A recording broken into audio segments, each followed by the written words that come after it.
Billie Eilish is back with her third studio album, Hit Me Hard and Soft.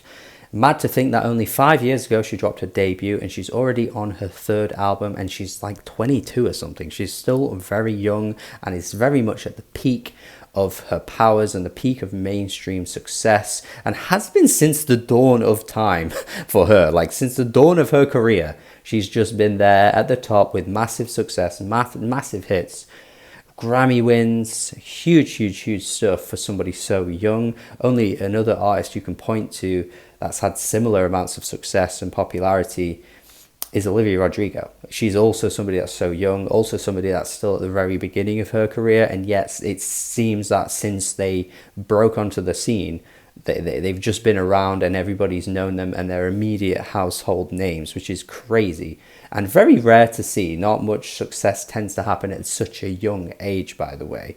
Very much 1 in a million type thing with that kind of thing. And yeah, very much two Gen Z icons, you could say too. Very much appealing to that Gen Z demographic. I personally don't tend to subscribe to that kind of thing. I personally just like music for what it is. I don't really care what generation it comes from. If it's good, it's good.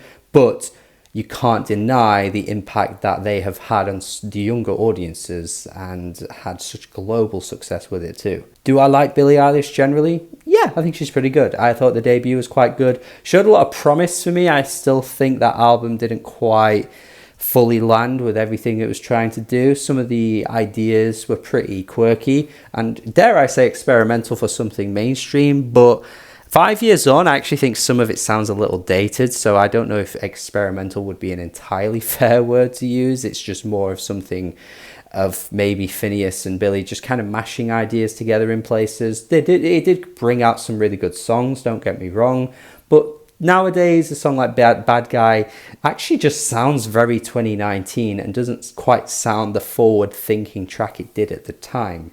In my opinion, anyway. I don't know what other people would say about that, but I don't know. I think there was just a lot of potential being delivered on that album. It won a Grammy, so what am I here to, who am I to say any opinions on it when it won a frigging Album of the Year Grammy? God, like, come on. Well, who's this guy? The Grammys know better, right? They know all. They are the omnipotent being that knows all and oversees everything. They know more than me.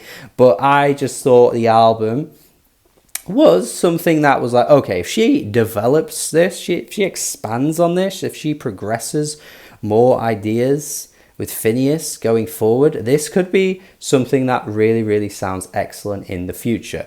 Unfortunately, she ditched it with Happier Than Ever. We didn't really hear any of that sound or any of those ideas pop up on that one.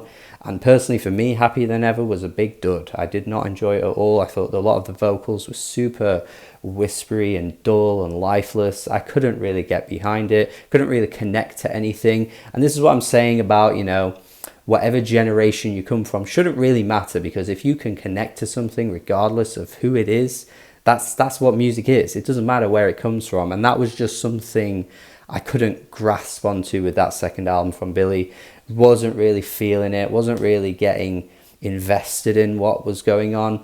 It just didn't work for me. Hit Me Hard and Soft is a return to form though. I think this is an album that develops on the two previous albums and kind of combines both in a really odd way, where you do get some of those more quirky, off-kilter ideas jumping in, while also having Billie really pour her heart out on a lot of these tracks in a similar way she was doing on the last album. But I'm just more connected to the vocals this time because I feel like she's really letting loose and really just going for it on a lot of these tracks and holding onto some incredible notes at times, which really highlights how good of a singer she is. I mean, I think What Was I Made For did that the most out of any song she's put out. I think that was the one song where it was like, okay, she can really sing.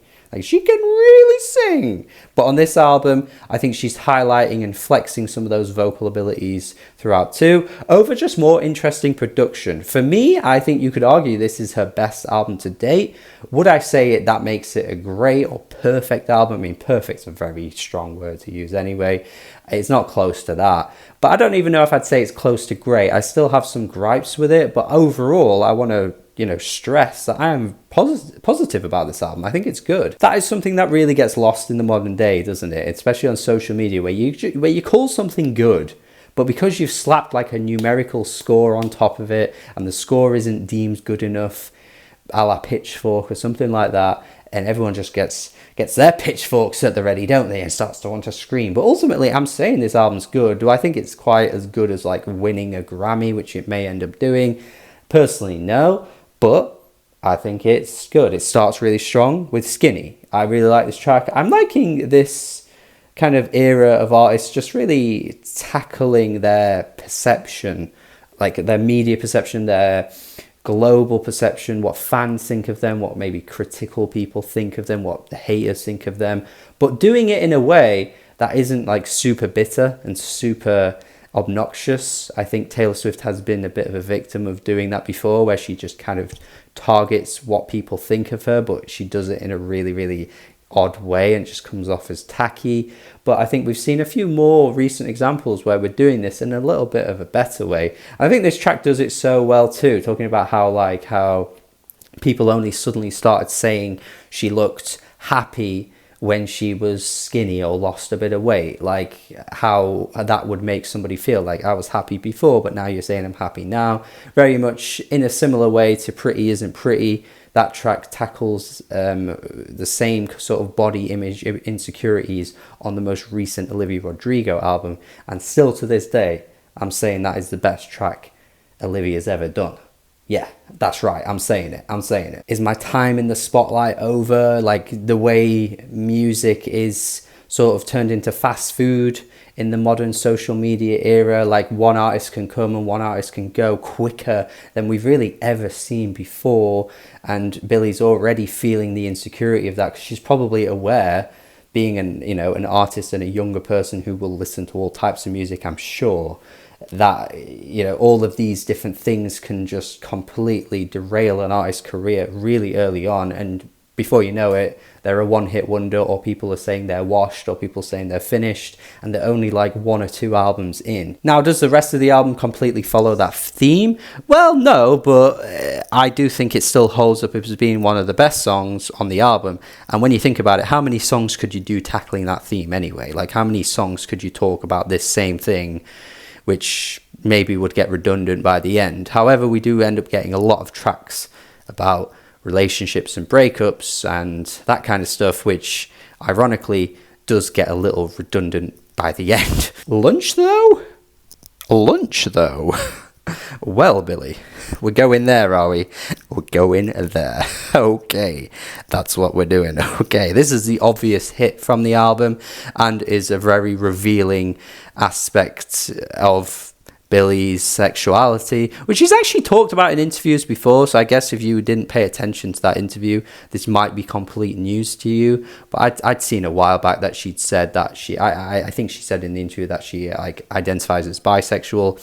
This track kind of just completely throws that out there and is going to be a massive hit, because it's very much the boppy poppy track that has a little bit of a Bad Guy feel to it, but it's not quite as off kilter as maybe Bad Guy was. I think I like it a little bit more than Bad Guy though. I just think that chorus is really catchy and really fun. It is very playful. It also has the potential to become very cringe the more you hear it though. I do worry for that about the song, because saying you're going to eat somebody for lunch is a little creepy.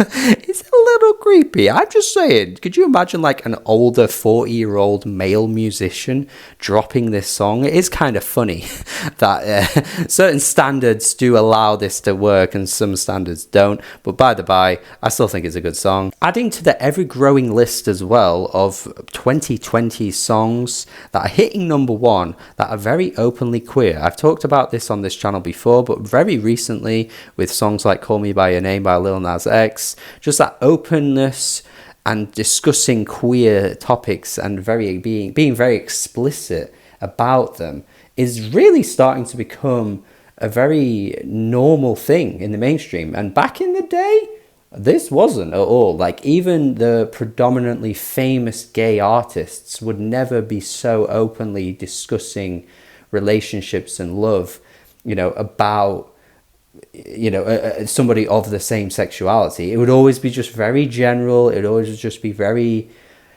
kind of yeah, like it could be about anybody. But now in the 2020s, we're seeing way more songs like this become super popular. And I think that's a good thing. And it's probably going to go to number one too. So yeah, add this one to the list. Birds of a feather, I nearly said feather. That's not right. Feather is how you say the word and is the song name. This is a really lovely track. Really like the lyrics where she says, I want you to see how you look to me. You wouldn't believe me. You'd keep all the compliments that I give you, that type of thing. I think there's a really nice sentiment on this track. Very much like the perception of yourself can be so distorted from how other people see you.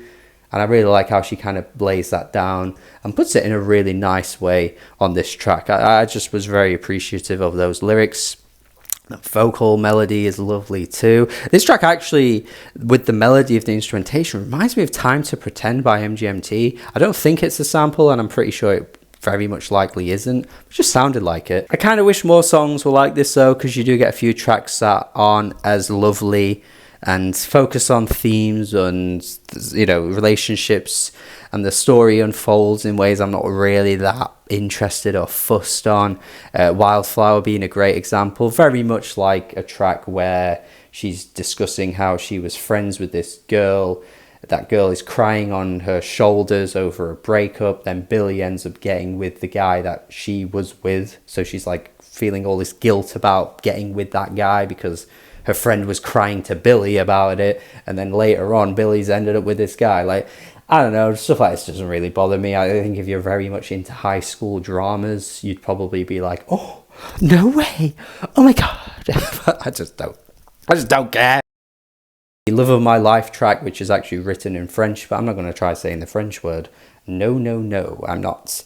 Is, you know, like typical sort of, you know, everything's amazing, and then it's like, actually by the end I'm just so glad it's over. And it's just like very typical stuff. This was something I was saying about some of the lyrics that Billie's put out there before. She's not a bad writer by any means, that is not what I'm saying at all, but it's just this writing that still feels, like I say, a bit high school, doesn't really engage me. I think Olivia Rodrigo suffers from a similar thing where it's just a bit basic. It's just very run-of-the-mill, stuff you've heard 1,000 times before, unless you're in this situation at that time, feeling like you can relate heavily to it. From the outsider's perspective, I just don't really think this type of insight is interesting enough to really keep me engaged and want me going back to the song on a regular basis. And then the beat switch at the end with like the Alice Glass Crystal Castles like Nightcore remix shit, that where it just all goes really synth heavy and distorted and the vocals just sound like ghoulish.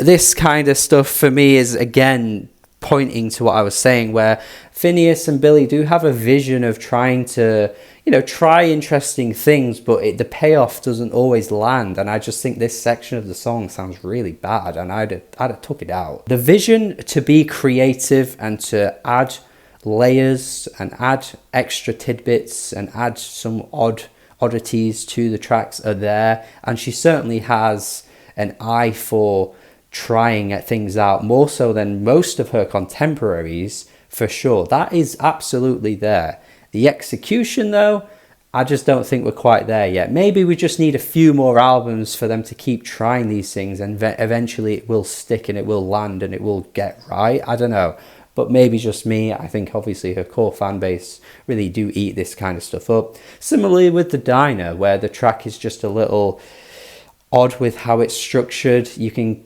clearly hear there's again a bit of oddity coming through. It sounds like the Day and Night melody, honestly, where it's like